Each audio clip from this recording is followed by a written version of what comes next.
સુરતના માંગરોળમાં તાલુકા કક્ષાની 77મા પ્રજાસત્તાક પર્વની ઉજવણી વડ પ્રાથમિક શાળામાં કરવામાં આવી। માંગરોળના ધારાસભ્ય ગણપતસિંહ વસાવાના અધ્યક્ષસ્થાને પ્રજાસત્તાક પર્વની ઉજવણી કરવામાં આવી। તેઓના હસ્તે રાષ્ટ્રધ્વજ ફરકાવવામાં આવ્યો। આ પર્વ નિમિત્તે શહીદ વીર જવાનોને યાદ કર્યા।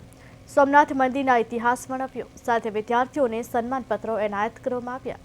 તાલુકામાં શ્રેષ્ઠ કામગીરી કરનાર શિક્ષકોનું તેમજ ગંગા સ્વરૂપ બહેનોનું સન્માન કર્યું।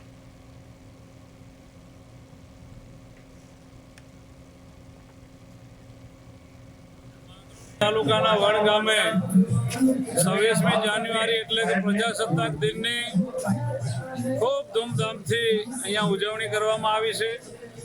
આપણને બધાને ખ્યાલ છે કે 26મી જાન્યુઆરી એટલે પ્રજાસત્તાક દિન અને આજના દિવસથી સમગ્ર ભારતમાં બંધારણની અમલની શરૂઆત થઈ હતી।